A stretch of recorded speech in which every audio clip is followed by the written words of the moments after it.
بسم اللہ الرحمن الرحیم۔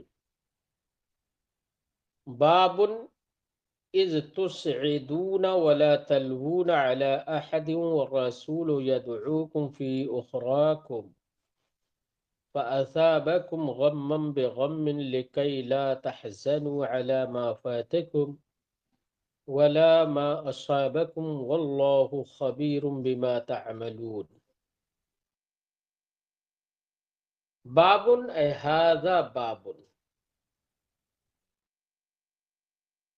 یہ باب ہے۔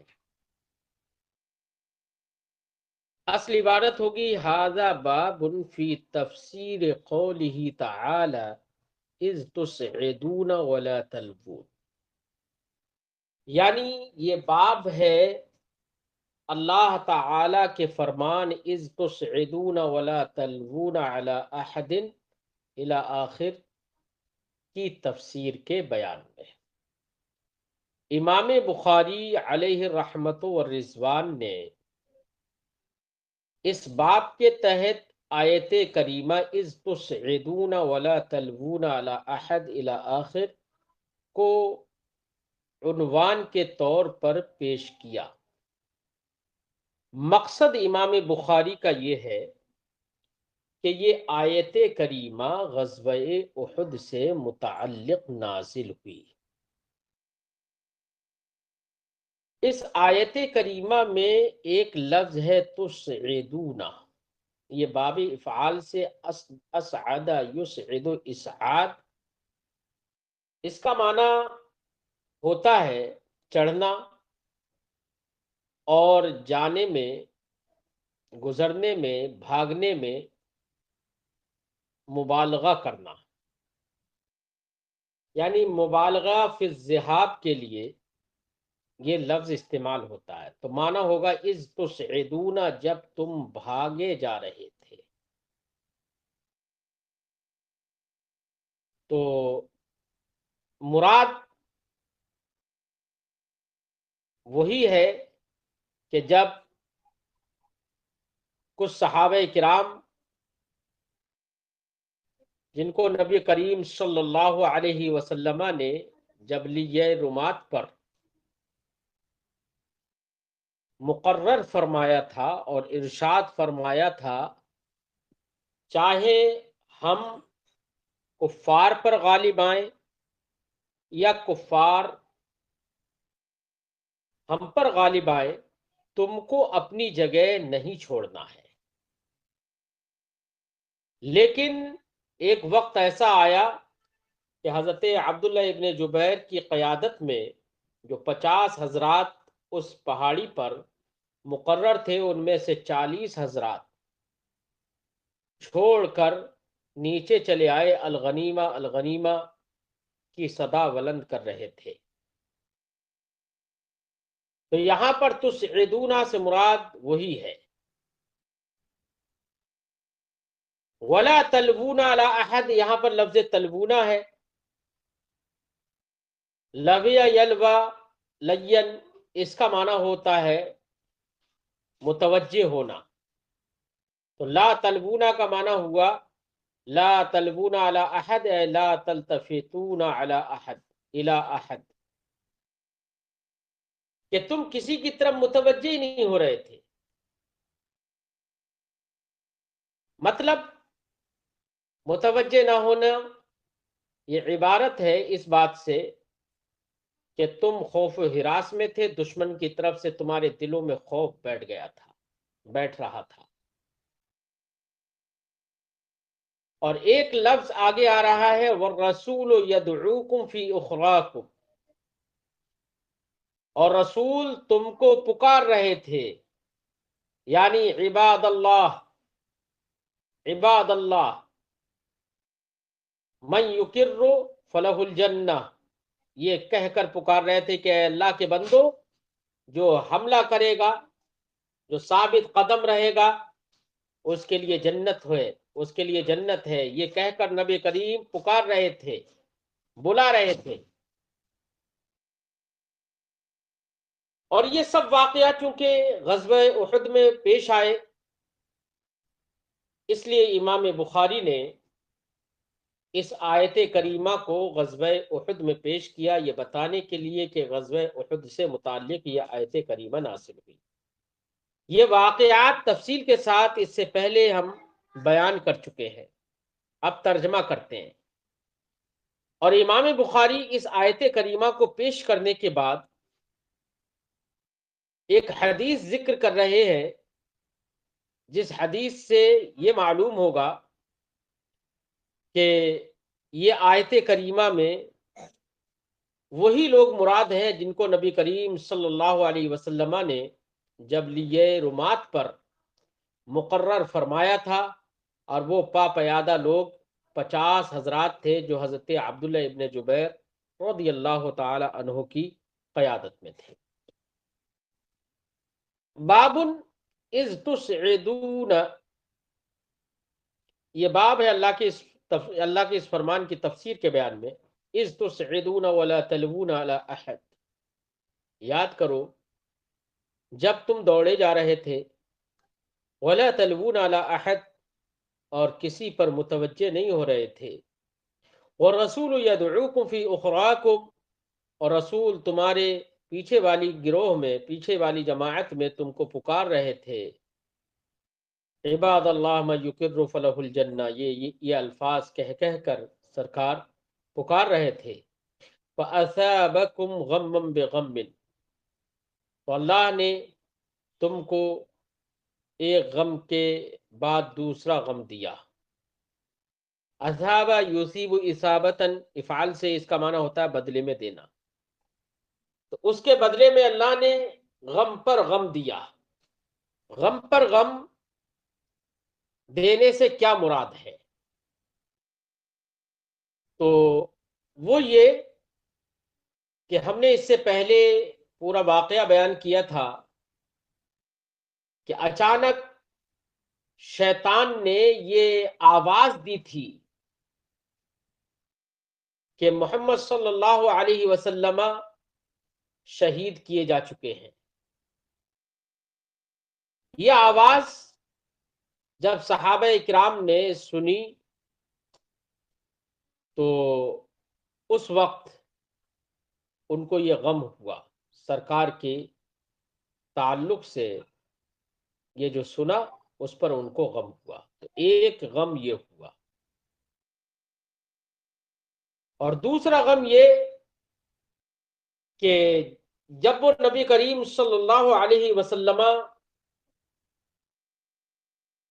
کی بارگاہ میں پہنچے اور پہاڑ پر چڑھے، تو انہیں یہ یاد آیا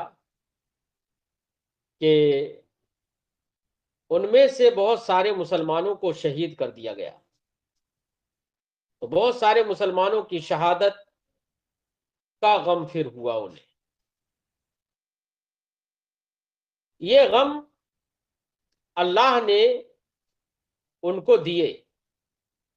تو پہلا غم تو وہ کہ رسول کریم صلی اللہ علیہ وسلم کی شہادت کی خبر ملی، لیکن جب سرکار کی بارگاہ میں گئے تو وہ غم دور کیا گیا، تو اس کے بدلے ایک دوسرا غم کہ بہت سارے مسلمانوں کی شہادت کی خبر مل گئی۔ تو یہ غم اللہ نے اس لیے دیے تاکہ، چونکہ یہ بہت بڑے غم تھے اور غنیمت کا فوت ہو جانا یہ بہت ہلکا ہے اس کے بنسبت،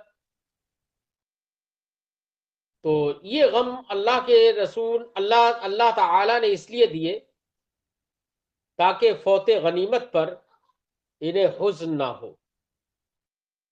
اسی کو اللہ تعالی نے فرمایا فَأَثَابَكُمْ غَمًّا بِغَمٍّ لِكَيْ لَا تَحْزَنُوا عَلَى مَا فَاتَكُمْ،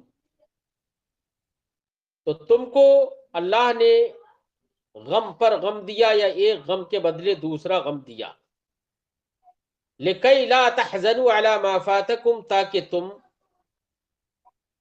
اس پر حزن نہ کرو جو تم سے فوت ہو گیا، یعنی جو غنیمت چلی گئی۔ وَلَا مَا أَصَابَكُمْ، اور اس پر بھی غم نہ کرو جو تمہیں زخم پہنچے۔ وَاللَّهُ خَبِيرٌ بِمَا تَعْمَلُونَ، اللہ جانتا ہے وہ تمام چیزیں، ما تعملون، جو تم کرتے ہو۔ امام بخاری علیہ رحمت و رضوان تسعدونا کی تفسیر فرما رہے ہیں، فرماتے ہیں تسعدونا تذہبونا، یعنی تسعدونا بمعنی تذہبونا ہے جانے کے معنی، اور لغت میں اسعدہ باب فعال سے اور سعیدہ مجرد سے سمعہ سے، یہ دونوں چڑھنے کے معنی میں بھی استعمال ہوتے ہیں۔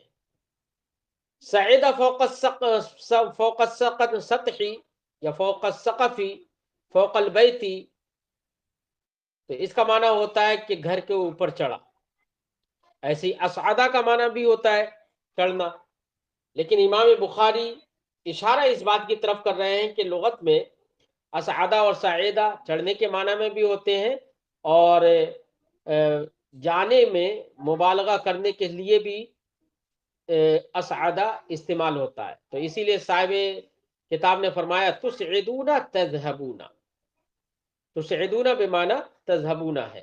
اسعدہ و سعیدہ فوق البیت، اور اسعدہ و سعیدہ فوق البیت دونوں کا معنی ہوتا ہے گھر کے اوپر وہ چڑھا، چڑھنے کے معنی میں بھی ہوتا ہے۔ اب امام بخاری اسی کی تفسیر کرنے کے لیے، تاکہ اور واضح ہو جائے کہ یہاں پر تسعدون ولا تلوون سے کون لوگ مراد ہیں، اس تعلق سے اس کی توضیح کرنے کے لیے ایک حدیث ذکر کرتے ہیں۔ ہم خلاصہ بیان کر چکے ہیں۔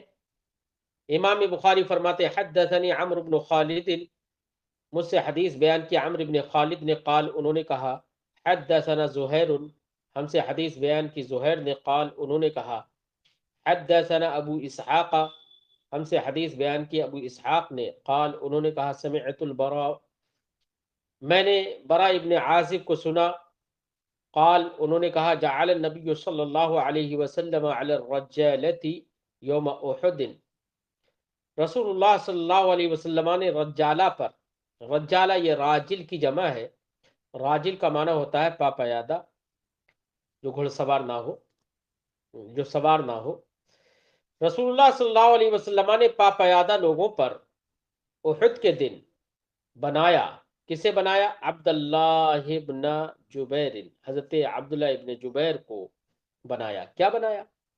اے امیرن، تو ایک مفعول یہاں پر محذوف ہے، یعنی رسول اللہ صلی اللہ علیہ وسلم نے پاپیادہ لوگوں پر احد کے دن عبداللہ ابن جبیر کو امیر بنایا، اور ان کی قیادت میں 50 لوگ مقرر فرمائے جبلیہ رمات پر۔ وَأَقْبَلُوا مُنْهَزِمِينَ فَذَاكَ يَدْعُوهُمْ، تو ان میں سے کچھ لوگ شکست خوردہ ہو کر مدینہ کی طرف روانہ ہو لیے، مدینہ کی طرف متوجہ ہوئے۔ اصل میں مسلمانوں میں اس دن 3 طرح کے گروہ بن گئے۔ ایک تو وہ گروہ کہ جو مدینہ منورہ کی طرف قتال کو چھوڑ کر چلا گیا، اور یہ چند لوگ تھے، اور انہی لوگوں کے تعلق سے یہ آیت کریمہ نازل ہوئی ان الذین تولوا الی آخر، بے شک وہ لوگ جو پیٹھ پھیر کر چل دیے۔ اور ایک گروہ وہ تھا جس نے یہ سنا کہ رسول کریم صلی اللہ علیہ وسلم شہید کر دیے گئے، تو وہ انتہائی حیرت میں پڑ گئے، تو ان کی بھرپور یہ کوشش رہی کہ رسول کریم صلی اللہ علیہ وسلم کی حفاظت کرے۔ اور تیسرا گروہ وہ تھا جو رسول کریم صلی اللہ علیہ وسلم کے ساتھ ثابت قدم رہا۔ تو یہاں پر وہ تھوڑے سے لوگ جو کہ قتال چھوڑ کر مدینہ منورہ کی طرف متوجہ ہو گئے، وہی مراد ہیں۔ فرمایا وَأَقْبَلُوا مُنْهَزِمِينَ، اور شکست خوردہ ہو کر مدینہ کی طرف چل لیے۔ چل بیٹھے. فذاک یدعو اذ یدعوہم، تو یہی مراد ہے اللہ کے اس فرمان سے اذ یدعوہم الرسول فی اخراہم، کہ یاد کرو جب رسول اللہ صلی اللہ علیہ وسلم پچھلے گروہ میں ان کو پکار رہے تھے. جو اوپر گزرا والرسول یدعوکم فی اخراکم، اس سے یہی مراد ہے. اذ یدعوہم، انہی کو رسول اللہ صلی اللہ علیہ وسلم پکار رہے تھے، بلا رہے تھے، فی اخراہم، ان کی پچھلے گروہ میں. تو یہ آیت کریمہ غزوہ احد سے متعلق ہے. یہی امام بخاری نے بتانے کے لیے یہاں پر اس کا ذکر کیا. باب قوله ثم انزل عليكم من بعد الغم امنة نعاسا يغشى طائفة منكم وطائفة قد أهمتهم أنفسهم يظنون بالله غير الحق ظن الجاهلية يقولون هل لنا من الأمر من شيء. امام بخاری ایک اور باب باندھ رہے ہیں، اور اللہ کے فرمان ثم انزل علیکم من بعد الی آخر، اس کو عنوان باب بنا رہے ہیں.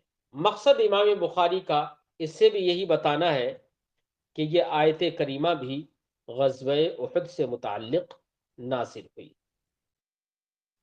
ہوا یہ کہ رسول کریم صلی اللہ علیہ وسلم کی بات نہ ماننے کی وجہ سے جو غزوہ احد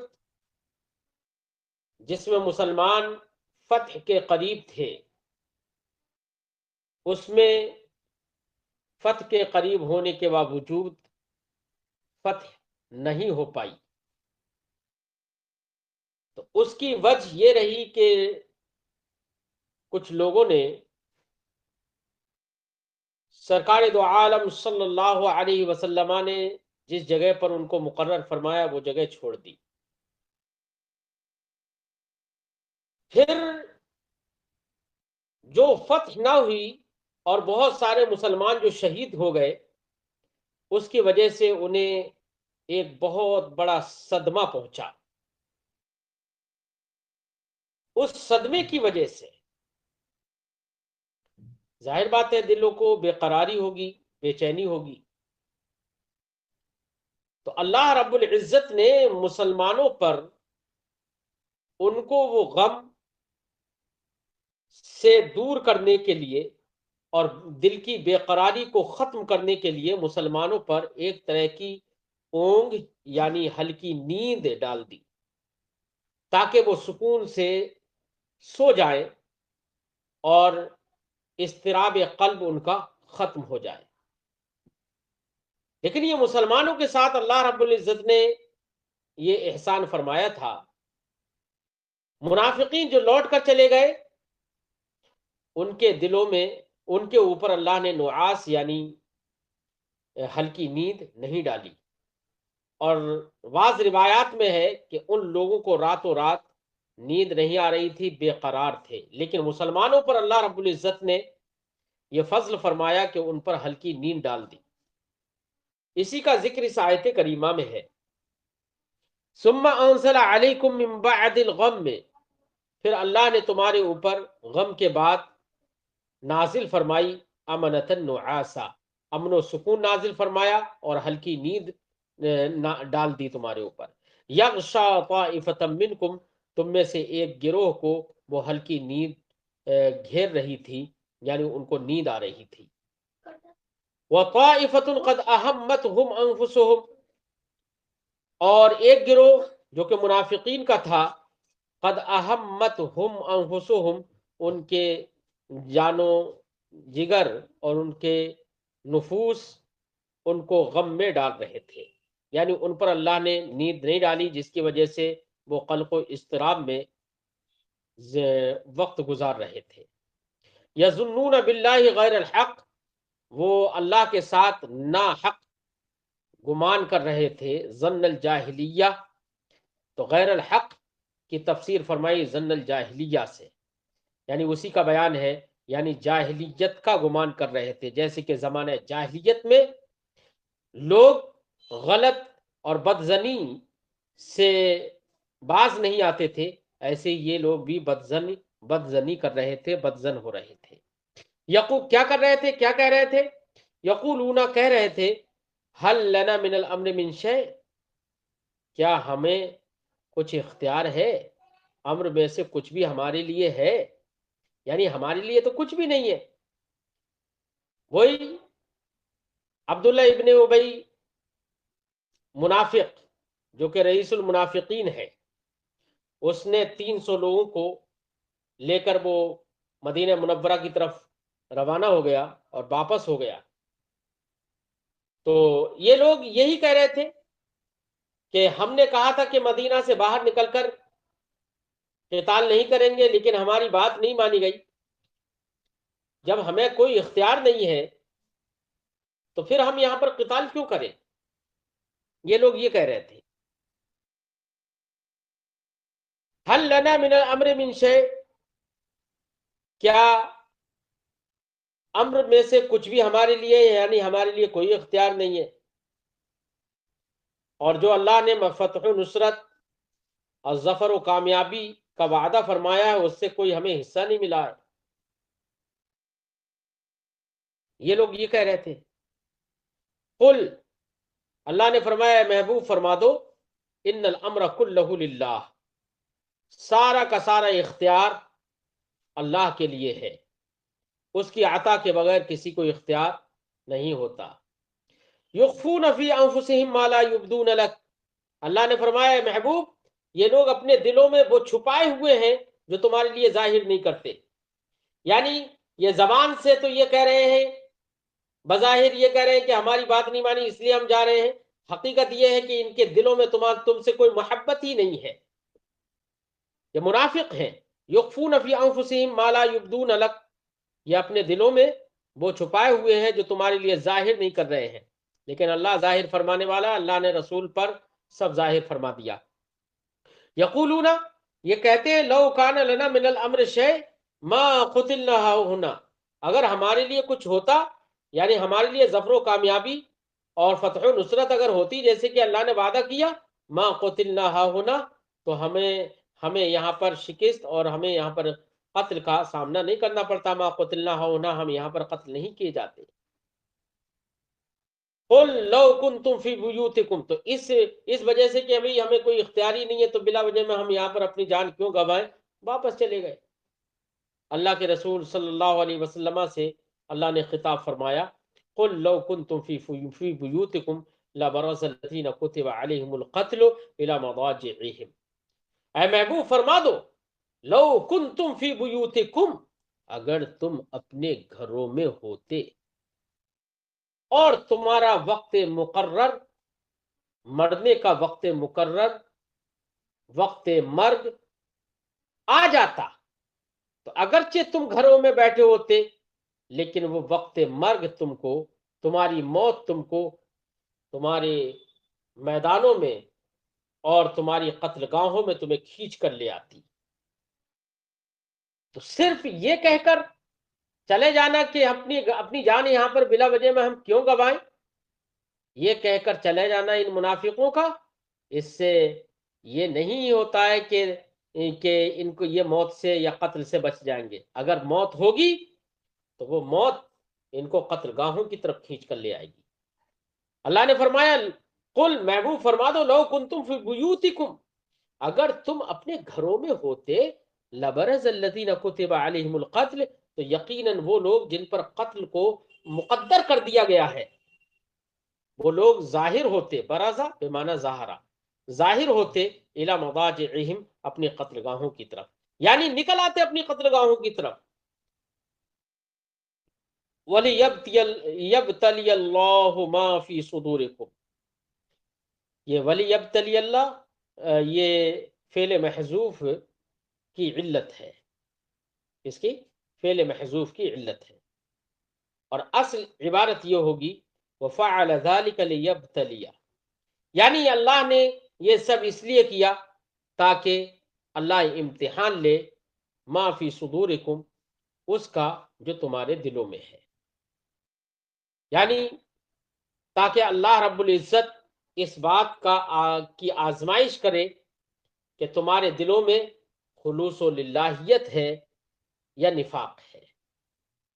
یہ اللہ نے اس لیے کیا، وَلِيُمَحِّصَ مَا فِي قُلُوبِكُمْ، محص یمحص تمحیص، اس کا معنی ہوتا ہے واضح کرنا، ممتاز کرنا اور دور کرنا۔ تو معنی ہوگا وَلِيُمَحِّصَ مَا فِي قُلُوبِكُمْ، اور اس لیے اللہ نے یہ فرمایا، یہ کیا تاکہ جو تمہارے دلوں میں ہے اس کو نمایاں کر دے، واضح کر دے، اس کو ممتاز کر دے، یا یہ کہ جو تمہارے دلوں میں ہے، یعنی جو وسوسے تمہارے دلوں میں آ رہے ہیں ان کو دور کر دے۔ واللہ علیم بذات الصدور، اللہ دلوں کی باتوں کو جاننے والا ہے۔ ذات الصدور، صدر کی جمع صدور، دل، سینہ، ذات الصدور سینے والی، یعنی سینوں میں جو مخزون باتیں ہیں ان باتوں کو وہ جاننے والا ہے، جو مستور ہیں ان باتوں کو جاننے والا ہے۔ اب یہ آیت کریمہ غزوہ احد سے متعلق ہے، پس منظر آپ نے سمجھ لیا، اور اسی غزوہ احد سے متعلق یہ وارد ہوئی، نازل ہوئی یہ آیت کریمہ۔ اسی سے متعلق امام بخاری ایک تعلیق ذکر کر رہے ہیں، فرماتے ہیں، پوری سند امام بخاری نے ذکر نہیں کی ہے، فرماتے ہیں وقال علی، جبکہ دیگر محدثین نے پوری سند بھی ذکر کی ہے، وقال علی خلیفۃ، امام بخاری فرماتے ہیں مجھ سے خلیفہ نے کہا، یہ ان کے شیخ ہیں امام بخاری کے، حدثنا یزید بن زریع، وہ کہتے ہیں ہم سے حدیث بیان کی یزید بن زریع نے، قال، انہوں نے کہا، حدثنا سعید، ہم سے حدیث بیان کی سعید نے، عن قتادہ عن انس، وہ روایت کرتے ہیں حضرت قتادہ سے، وہ روایت کرتے ہیں حضرت انس سے، عن ابی طلحہ، وہ روایت کرتے ہیں حضرت ابو طلحہ سے۔ حضرت ابو طلحہ، ان کی بہادری کے بارے میں اس سے پہلے گزر چکا ہے، پورا بیان گزرا ہے اس سے پہلے۔ حضرت ابو طلحہ رسول کریم صلی اللہ علیہ وسلم کی جانب سے تیر اندازی کر رہے تھے، اور جس ہاتھ سے رسول کریم کی حفاظت کر رہے تھے اس ہاتھ پر 35 یا 39 زخم لگے تھے۔ روایت میں گزرا کہ وہ ہاتھ شل ہو گیا تھا، اس ہاتھ کی 2 انگلیاں کٹ گئی تھیں۔ اتنی بہادری کے ساتھ حضرت ابو طلحہ رسول کریم صلی اللہ علیہ وسلم کی حفاظت کر رہے تھے اور مشرکین کی طرف تیر پھینک رہے تھے۔ حضرت قتادہ حضرت انس سے روایت کرتے ہیں، عن ابی طلحہ، حضرت انس ابن مالک حضرت ابو طلحہ سے روایت کرتے ہیں، قال، انہوں نے کہا، کنت فی من تغشاہ النعاس، چونکہ آیت کریمہ میں یہی آیت ہے نا کہ ثم انزل علیکم من بعد الغم امنة نعاسا یغشا طائفة منکم، تم میں سے ایک گروہ کو وہ اونگ اور وہ نیند ڈھانپ رہی تھی، گھیر رہی تھی۔ تو حضرت ابو طلحہ سے مروی ہے، قال، انہوں نے کہا، کنت فی من تغشاہ النعاس، میں انہی لوگوں میں سے تھا جن کو نیند ڈھانپ رہی تھی، نیند آ رہی تھی یوم احد، احد کے دن، حتی سقط سیفی من یدی مرارا، یہاں تک کہ میری تلوار میرے ہاتھ سے کئی مرتبہ گری، یسقط وآخذہ، وہ گرتی میں اسے پکڑ لیتا، ویسقط وآخذہ، پھر گرتی پھر میں اسے پکڑ لیتا۔ باب لیس لک من الامر شیء او یتوب علیہم او یعذبہم فانہم ظالمون، امام بخاری علیہ رحمت و رضوان غزوہ احد میں اس آیت کریمہ کو بھی پیش کر رہے ہیں۔ مانا ہے کہ یہ باب ہے اللہ کے اس فرمان کے شان نزول کے بیان میں۔ یعنی لیس لک من الامر شیء او یتوب علیہم او یعذبہم فانہم ظالمون، اللہ کے اس فرمان کا شان نزول کیا ہے؟ تو امام بخاری کا یہی رجحان ہے، یہی کہنا ہے، یہی بتانا مقصد ہے کہ یہ آیت کریمہ بھی غزوہ احد سے متعلق نازل ہوئی، اس لیے امام بخاری نے اس کو غزوہ احد کے بیان میں ذکر فرمایا ہے۔ معاملہ یہ ہے کہ جو فتح ہوتے ہوتے فتح نہ ہو پائی اور بہت سارے مسلمان شہید کر دیے گئے، یہاں تک کہ رسول کریم صلی اللہ علیہ وسلم کا نیچے کا سامنے والا ایک دندان مبارک بھی شہید ہو گیا اور سرکار کا لب مبارک بھی زخمی ہو گیا، اور یہ زخمی کرنے والے لوگ متعدد روایتوں سے معلوم ہوتا ہے کہ عتبہ بن ابی وقاص، جو کہ سعد ابن ابی وقاص کے بھائی ہیں، عبد ابن شہاب زہری، عبداللہ ابن قمیہ یا قمیہ، ان تین لوگوں نے رسول اللہ صلی اللہ علیہ وسلم پر پتھر پھینکے اور سرکار کا رباعی یعنی اگلے کا نیچے کا جو سامنے والا دانت ہوتا ہے اس کو شہید کر دیا اور لب مبارک کو زخمی کر دیا۔ جب رسول کریم صلی اللہ علیہ وسلم کے چہرے اقدس سے خون بہا تو حضرت ابو سعید خدری رضی اللہ تعالیٰ عنہ کا آپ نے نام بار بار سنا ہوگا۔ حضرت ابو سعید خدری رضی اللہ تعالیٰ عنہ کے والد گرامی حضرت مالک ابن سنان، انہوں نے رسول کریم صلی اللہ علیہ وسلم کے لہو کو زمین پر نہیں گرنے دیا، بلکہ جو لہو نکل رہا تھا انہوں نے اپنے منہ سے اسے چوسا، اسے زمین پر نہیں گرنے دیا۔ تو اس وقت رسول کریم صلی اللہ علیہ وسلم نے حضرت مالک ابن سنان، حضرت ابو سعید خدری کے والد گرامی سے سرکار نے ارشاد فرمایا تھا کہ تم کو آگ ہرگز نہیں چھو سکے گی، یعنی نہ ہی دنیا میں تم کو آگ چھوئے گی اور نہ ہی آخرت میں تم کو آگ چھوئے گی۔ یہ سرکار دو عالم صلی اللہ علیہ وسلم نے ان کو یہ بشارت دی، اور کیسے چھوئے گی؟ محدثین نے فرمایا کیونکہ انہوں نے رسول کریم صلی اللہ علیہ وسلم کا بہنے والا لہو چوس کر پی لیا تھا، اور رسول کریم کا لہو مبارک ان کے جسم کا حصہ بن گیا، حصہ بنا۔ اور آپ جانتے ہیں کہ رسول کریم صلی اللہ علیہ وسلم سے منسوب کوئی شے سرکار اقدس صلی اللہ علیہ وسلم کے جسم مبارک سے مس ہو جانے والی کوئی چیز ہو تو اس کے بارے میں روایت ہے کہ وہ اس کو آگ نہیں چھوتی ہے۔ تو یہ تو رسول کریم کا جو لہو مبارک تھا وہ تو رسول کریم کے جسم کا ایک حصہ تھا۔ اب وہ حصہ جب حضرت مالک ابن سنان کے جسم میں پہنچ گیا تو حضرت مالک ابن سنان کے جسم کو آگ کیسے چھو سکتی ہے؟ بہرحال واقعہ یہ ہوا کہ رسول کریم صلی اللہ علیہ وسلم پر لوگوں نے پتھر پھینک کر سرکار کے دندان مبارک کو شہید کیا۔ دندان مبارک کو شہید کرنے کا مطلب یہ ہے کہ کچھ حصہ اس کا ٹوٹ گیا تھا، پورا جڑ سے نہیں اکھڑا تھا۔ تو اس وقت رسول کریم صلی اللہ علیہ وسلم نے ارشاد فرمایا تھا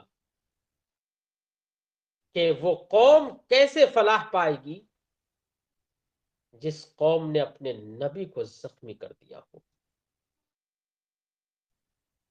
جب رسول کریم نے یہ ارشاد فرمایا تھا تو اللہ نے آیت کریمہ نازل فرمائی، لیس لک من الامر شیء، اے محبوب، اللہ کے دیے بغیر، اللہ کی عطا کیے بغیر تمہارے لیے کوئی بھی معاملہ نہیں ہے، یعنی تمہارے لیے کوئی اختیار نہیں ہے،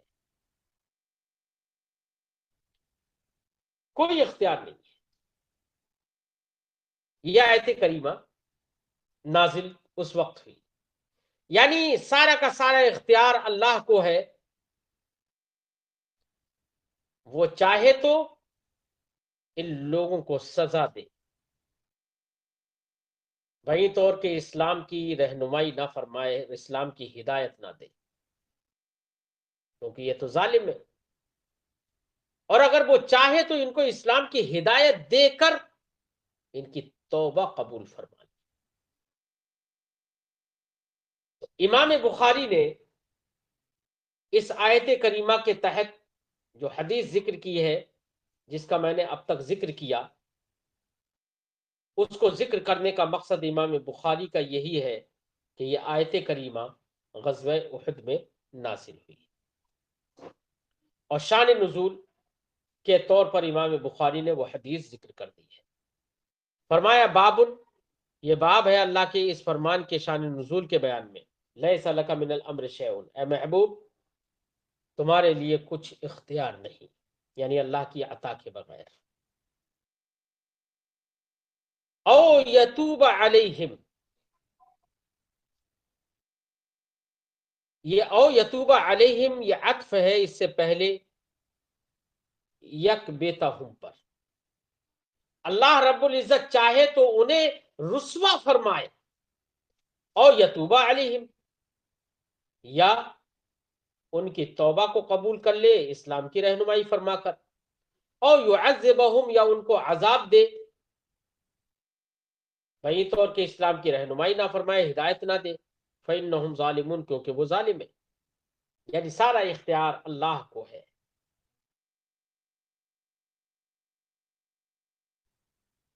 اب یہاں پر جو او یتوبہ علیہم، یہ تو ہم نے ترجمہ بھی جو کیا وہ یک بیتہم پر عطف کر کے، بعض محدثین نے یہ بھی فرمایا ہے کہ یہ بھی ممکن ہے کہ یہاں پر او بمعنی اللہ ہو، اور معنی یہ ہو لیس لک من امرہم شیء الا ان یتوب اللہ علیہم، اے محبوب تم کو ان کے معاملے میں اللہ کی عطا کے بغیر کوئی اختیار نہیں، مگر یہ کہ اللہ ان پر ان کی توبہ قبول فرمائے، اور توبہ قبول فرمانے کا مطلب یہ کہ ان کو اسلام کی ہدایت دے دے، اور جس کی وجہ سے تمہارا دل خوش ہو جائے، یا یہ کہ اللہ ان کو عذاب دے اور ان کو ہدایت اسلام نہ دے، جس کی وجہ سے یہ آپ پر گرا گزرے۔ اللہ ہی کو اختیار ہے، یعنی خلق ہدایت یا خلق ضلالت فرمانا یہ اللہ رب العزت ہی کا کام ہے، یہ معنی ہے۔ رہا نفس رہنمائی کرنا، راستہ دکھا دینا، یہ نبی کی شان ہے۔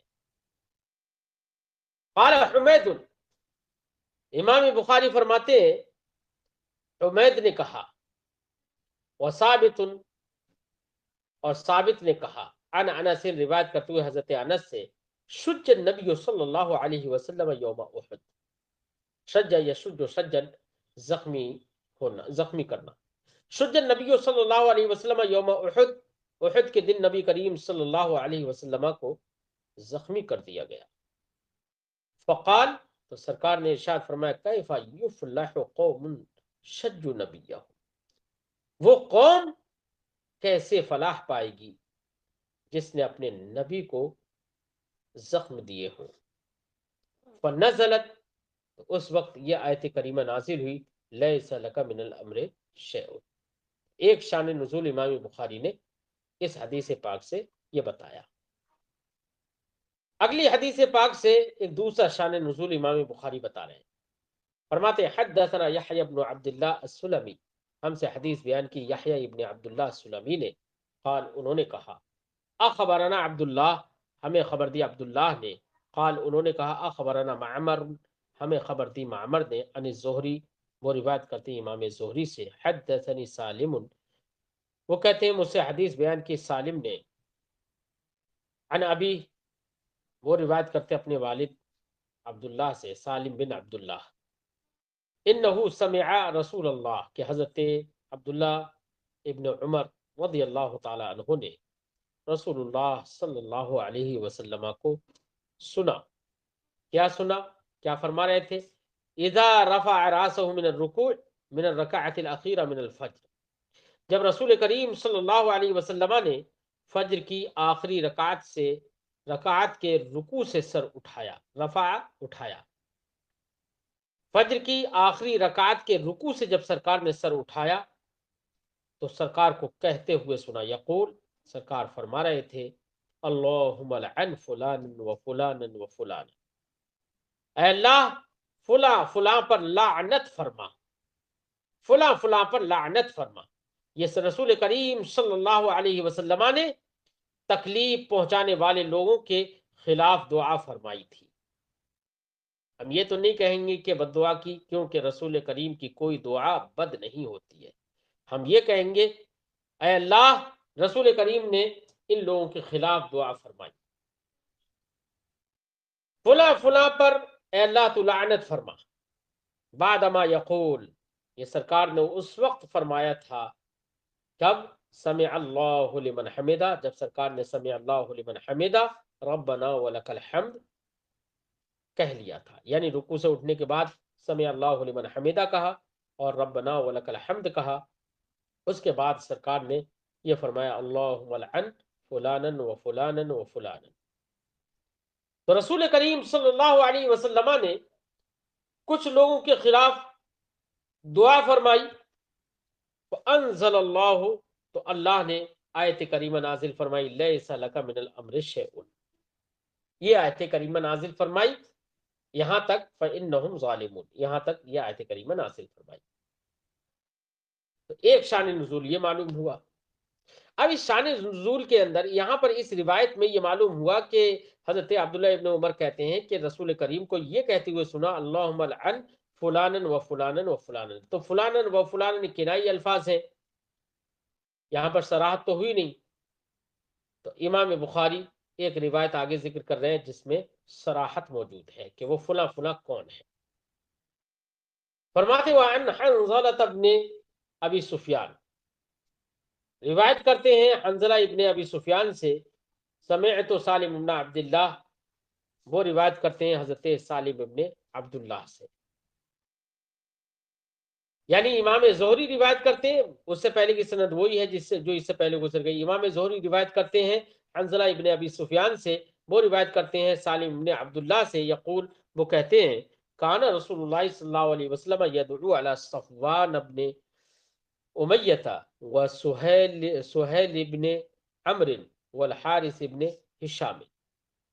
یعنی رسول اللہ صلی اللہ علیہ وسلم صفوان ابن امیہ، سہیل ابن عمر اور حارث ابن ہشام کے خلاف دعا فرما رہے تھے. تو یہاں پر تینوں کا ذکر صراحتاً ہو گیا. صفوان ابن امیہ، یاد رکھیے ان لوگوں نے رسول کریم صلی اللہ علیہ وسلم کو تکلیفیں پہنچائی. رسول کریم صلی اللہ علیہ وسلم نے ان لوگوں کے خلاف دعا فرمائی. پھر اللہ نے نازل فرمایا، لیس لک من الامر شیء، اے محبوب تم کو اللہ کی عطا کے بغیر اختیار نہیں ہے، یا تم کو ہدایت دینے میں اختیار نہیں ہے، یعنی خلق ہدایت کرنا یہ اللہ کا کام ہے، تمہارا کام نہیں ہے. تو اللہ رب العزت نے لیس لک من الامر شیء نازل فرمایا. تو یہاں پر اللہ نے اپنے رسول کو جو ہدایت دی اور جو یہ فرمایا، رہنمائی فرمائی کہ اے رسول تم کو خلق ہدایت کرنے کا اختیار نہیں ہے، اللہ کو خلق ہدایت کا اختیار ہے، وہ جس کے لیے چاہے خلق ہدایت فرما دے۔ وہاں پر رسول کریم صلی اللہ علیہ وسلم کو ان کے خلاف دعا کرنے سے اللہ نے روک دیا، اور اس میں راز تھا، وہ راز یہ تھا کہ اللہ نے فرمایا تم کو اختیار نہیں ہے، اس میں روکنا مقصد ہے اللہ کے رسول کو، اس میں راز یہ پنہا تھا کہ یہی تینوں حضرات، صفوان ابن امیہ، سہیل ابن عمرو، حارث ابن ہشام، یہ تینوں لوگ، صفوان ابن امیہ فتح مکہ کے بعد، اور حارث ابن ہشام یہ بھی فتح مکہ کے بعد، اور سہیل ابن عمرو فتح مکہ کے دن۔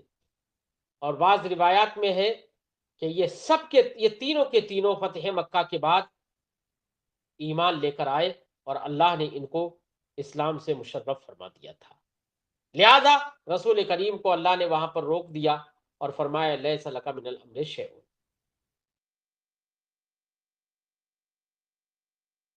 تو ایک شان نزول امام بخاری نے یہ ذکر کر دیا، فرماتے فنزلت، تو آیت کریمہ لیس لک من الامر شیء نازل ہوئی اللہ کے اس فرمان تک، فانہم ظالمون، یہاں تک نازل ہوئی۔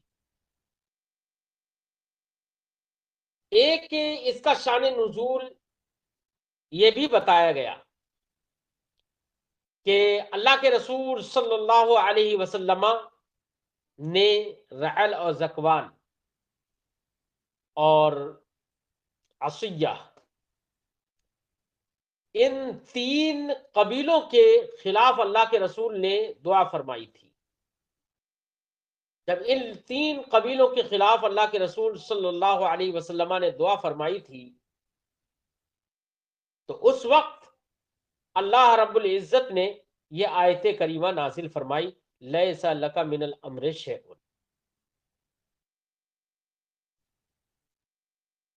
لیکن اس پر ایک اشکال ہو سکتا ہے، اشکال یہ ہو سکتا ہے کہ یہ رعل اور زکوان وغیرہ کا جو واقعہ ہے یہ تو غزوہ احد سے تقریباً 4 مہینے کے بعد کا ہے، اور آیت کریمہ نازل ہوئی ہے یہ غزوہ احد سے متعلق، تو شان نزول میں رعل اور زکوان کے واقعہ کو پیش کرنا یہ مناسب نہیں ہے، یہ اشکال ہو سکتا ہے۔ تو اس کا جواب ہمارے محدثین نے یہ دیا کہ یہ بھی ممکن ہے کہ یہ آیت کریمہ غزوہ احد سے متعلق غزوہ احد کے وقت میں نازل ہوئی ہو، پھر رسول کریم صلی اللہ علیہ وسلم نے بعد میں 4 ہجری میں رسول کریم صلی اللہ علیہ وسلم نے رعل و زکوان کے خلاف دعا فرمائی، تو اس وقت وہی آیت کریمہ جو پہلے نازل ہوئی تھی اسی کی اللہ نے رسول کریم صلی اللہ علیہ وسلم کو یاد دہانی فرما دی، تو تطبیق ہو جائے گی۔ اور یہ بھی تو ممکن ہے، تطبیق یہ بھی ہو سکتی ہے کہ ایسا بھی تو ممکن ہے کہ غزوہ احد پہلے ہوا اور 4 مہینے کے بعد رعل و زکوان وغیرہ قبیلوں پر اللہ کے رسول نے ان کے خلاف دعا فرمائی، اور یہ رعل و زکوان کا جو واقعہ ہے وہ بئر معونہ سے متعلق ہے، اور وہ 4 مہینے کے بعد واقع ہوا۔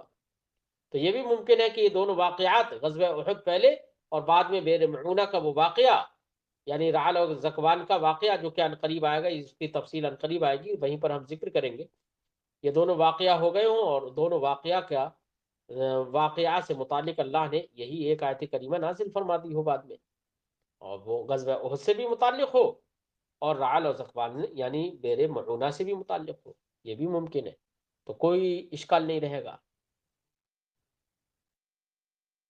ٹھیک ہے۔